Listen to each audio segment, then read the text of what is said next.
Corona के हो? कोरोनाले किन मानिसलाई यति धेरै त्रसित बनाइरहेको छ? के कोरोनासँग यति धेरै ग्रसित हुनु जरुरी छ? तीव्र श्वास प्रश्वास सम्बन्धी जुनसुकै सिन्ड्रोम कोरोना भाइरसको लक्षण हो। यो भाइरस अहिले पहिलोपल्ट देखिएको भने होइन। यो भाइरसको बारेमा लगभग 50 वर्ष अघिदेखि नै चर्चा परिचर्चा भएको हो। तर अहिलेको कोभिड-19 अर्थात् कोरोना भाइरस अलि भिन्न र फरक प्रकृतिको पाइएको भने पक्कै हो। अहिले पाइएको कोरोना भाइरस कोभिड-19 पहिलो पटक चीनको हुबेई प्रान्त वुहान शहरमा श्वास रोगको प्रकोपको बीचमा पहिचान गरिएको थियो। यो सुरुमा 31 डिसेम्बर 2019 मा WHO लाई सूचित गरिएको थियो। 30 जनवरी 2020 मा WHO ले कोभिड-19 मार्च 2 तारिकका दिन विश्वव्यापी स्वास्थ्य आपतकालीन प्रकोप घोषणा गर्यो भने मार्च 11, 2020 मा WHO ले कोभिड-19 लाई विश्वव्यापी महामारी घोषित गर्यो। जुन 2019 मा H1N1 इन्फ्लुएन्जा महामारी घोषणा गरेपछि यो पहिलो पदनाम हो। के कुनै देश, कुनै शहर वा जुन कुनै क्षेत्रमा रोग पाइनु सम्बन्धित देशको दोष हो? रोगको पहिचान राम्ररी नभई कुनै पनि देशले हल्ला गर्ने, अर्कालाई बताउने काम गर्न सक्दैन। तर रोगको पहिचान गरेपछि रोग फैलिन नदिन विश्वलाई जानकारी दिनु सबै देशको कर्तव्य हो। यसको फैलिदो प्रभावलाई लिएर चीनको विरोध अमेरिका र त्यसको समर्थक देशमा व्यापक भयो। मेरो तर्क यहाँ यो हो कि चीनमा कोरोना रोग पाइनु भनेको चीनको दोष हो। यदि यसो हो भने सन् 1820 को स्पेनिस फ्लुजा जसले विश्वमा 2-3 वर्षमै 5 करोड मानिसको मृत्यु गरायो, त्यसको सबै दोषको आरम्भ मानिएको अमेरिकालाई किन नदिने? सन् 1980 को दशकमा फैलिएको र करोडौंको ज्यान लिएको HIV एड्स को आरम्भ पनि अमेरिकाबाटै भएको थियो। के यसको सबै दोष अमेरिकालाई दिन सकिन्छ? यदि कोभिड-19 चीनमा देखा पर्नु चीनको दोष ठान्ने हो भने इबोला, डिप्थेरिया, झाडा पखाला, malaria, plague, TB, bird flu, swine flu, दादुरा, ठेउला, बिफर आदि आदि अनगिन्ती सरुवा रोग कुन कता देशबाट सुरु भए र कसको बेवकुफीबाट फैलिए त्यसको खोजी हुनुपर्छ र त्यसलाई कारबाही गर्नुपर्छ। नत्र भने यो हाम्रो जनताहरूलाई मूर्ख बनाएर आफ्नो रिस, इभी र कम्पिटिसनको राजनीति दुनो सोझ्याउने ठूला देशहरूको राजनीति मात्रै हो। आज कोरोनाको हावाले विश्व अर्थनीति मात्र नभएर राजनीति समेत हावी हुँदै गएको छ। यस रोगले धेरै नेताहरूको राजनीति सङ्कट पनि सुरु भइसकेको छ। कोरोनाको कारण गरिएको लकडाउनले त अर्थले सारा संसारको अवस्था चिन्ताजनक बनाइरहेकै छ। ठूला मै हुँ भन्ने, आफूलाई सबै कुरामा सर्वोत्तम र उत्कृष्ट ठान्ने, सुपर पावर भनेका वा बन्न चाहने राख्ने देश र नेताहरूको ताई देखिरहेकै छौँ। संसारका सबैभन्दा राम्रो स्वास्थ्य व्यवस्था भनेको अमेरिका, स्पेन आदि देशहरूको पनि हविगत देखिरहेकै छौँ। एक सर्वेक्षण अनुसार विश्वमा दैनिक जसरी कोरोना फैलिनुभन्दा पहिले मान्छेको अन्य रोगका कारण मृत्यु हुने गर्दथ्यो, त्यो संख्या कोरोना फैलिएपछि बढेको पटक्कै देखिएको छैन। यदि कोरोनाको कारण मान्छेको अत्याधिक मृत्यु भएको भए यो संख्या वात्तै बढेको हुनु पर्दथ्यो, तर अवस्था भने त्यो छैन। त के कोरोनाको हल्ला हावा हो?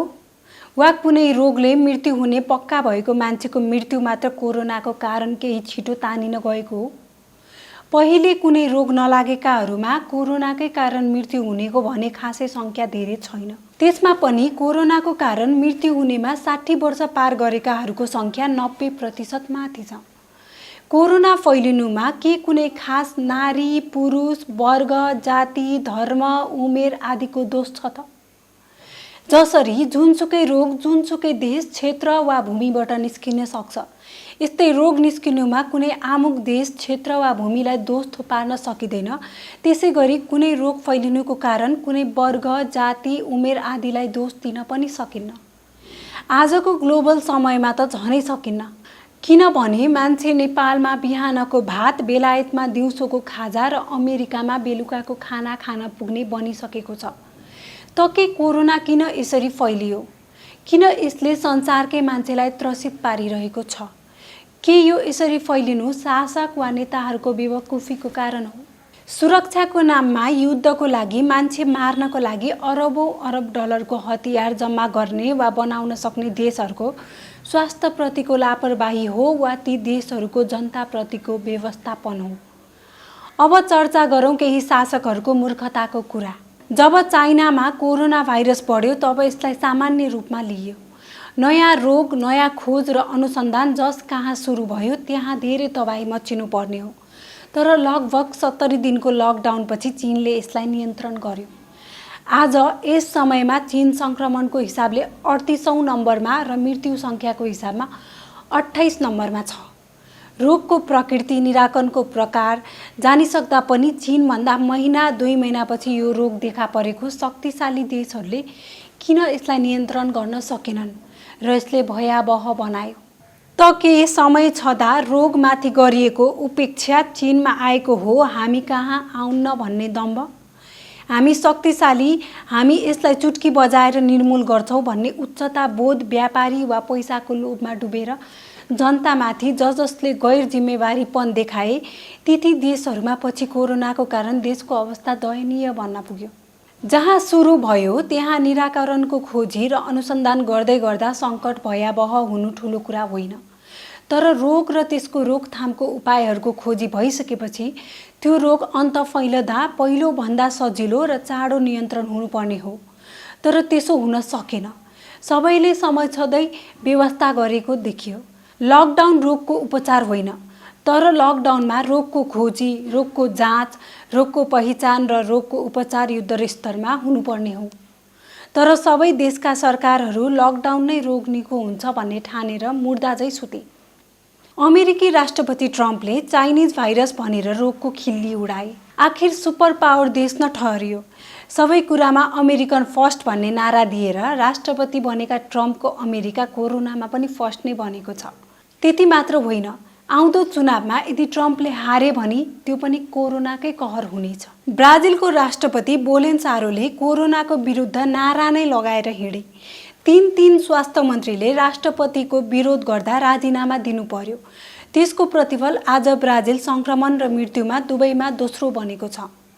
बेलामै देशको जनसङ्ख्याको भिड 45 करोड अति न्यून गरिब जनताको मर्म नबुझी 3 घण्टाको समय पनि नदिई लकडाउन गरेको कारण लकडाउनको 15औं दिनसम्म पनि हजारौंको भिडको तमासा रेलवे, सडक र बस पार्कमा देख्न पाइयो।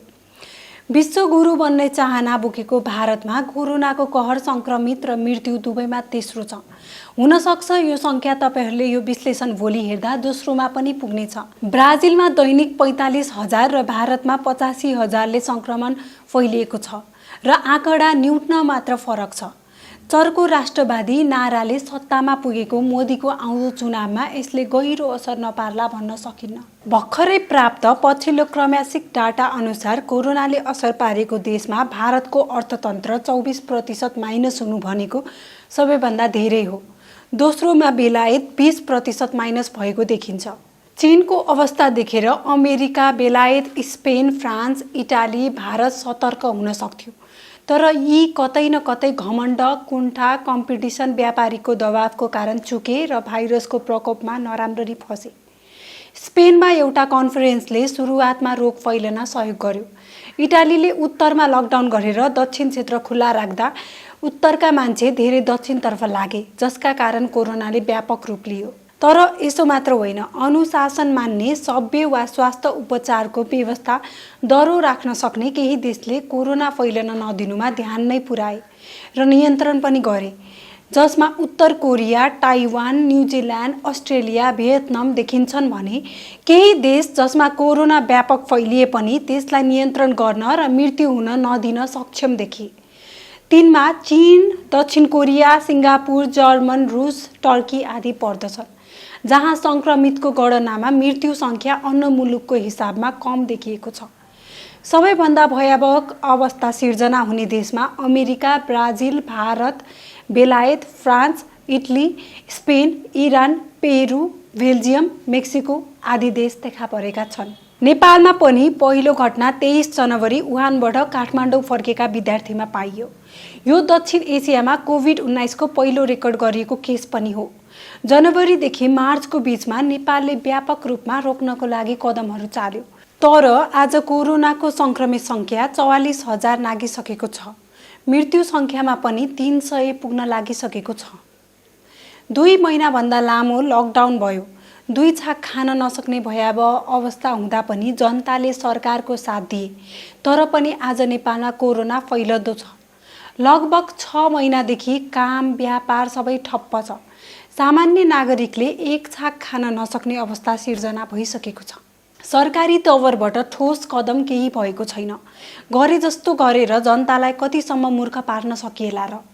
राहतको नाममा भ्रष्टाचारका अनेक घटना सामु आइरहेका छन्। न क्वारेन्टाइनको व्यवस्था राम्रो भयो, न त उपचारको पद्धति नै, न जनताले राहत पाए, न त पुनः व्यापार गर्ने व्यापारीले सहज सञ्चालनको कर्जा पाए। के हामी कहाँ कोरोना फैलनबाट रोक्न सकिन्थ्यो? निसन्देह विदेशबाट आएको प्लेनको 1 हप्ताको केस मात्र देखा परेको हुनाले लकडाउनभन्दा 2 हप्ता अघिबाट विदेशी यात्रुलाई क्वारेन्टाइन गर्ने र परीक्षण गरेर छाडिएको भए, तर पहिले रोग लाग्दा सुत्ने र मरेपछि जाग्ने सरकारमा बस्ने नेतृत्वको यसमा दृष्टि पटक्कै परेन। नेपालमा सबैभन्दा धेरै, अझै भन्नुपर्दा 100% कोरोना आएको भारतबाटै हो। नेपाली चाहे जो हुन्, जताबाट आएका हुन् वा जसरी आएका हुन्, तिनलाई नआउन भन्न पक्कै मिल्दैन। देशका नागरिक देशमा नआएर कहाँ पो जालान्?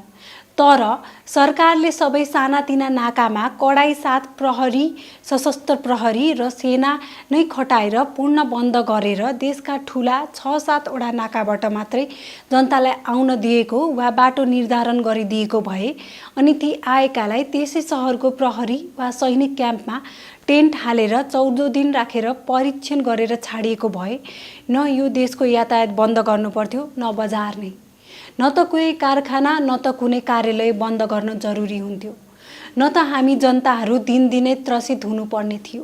देशमा जति खर्च कोरोनाको लागि भए त्यसको आधा खर्चमा क्याम्पमा क्वारेन्टाइनमा राखिएका जनतालाई मासु भात खुवाएर परीक्षण समेत गर्न सजिलै सकिन्थ्यो। तर कहिले घैँटोमा घाम लागेन हाम्रा नेताहरूको। के हाम्रो नेताहरूको बुद्धिमा बिर्को लागेकै हो त? यदि हो भने सत्तामा बस्नेले भाडगिरी गर्ने आसेपासेहरूलाई छाड्न किन सक्दैनन्? वा विचार र दृष्टि भएको इमान्दार मान्छेलाई किन खोजेर सल्लाह लिन सक्दैनन्? आजको विश्लेषण यति नै। म फेरि अर्को शनिबार नयाँ सन्दर्भ, नयाँ विषय लिएर पक्कै आउनेछु। त्यति बेलासम्म हाम्रो युट्युब च्यानल र फेसबुक पेजहरू लाइक र सब्सक्राइब गर्न नभुल्नुहोला। त्यस्तै गरी केही सल्लाह वा सुझाव भए मलाई ट्विट भने पक्कै गर्न सक्नुहुन्छ।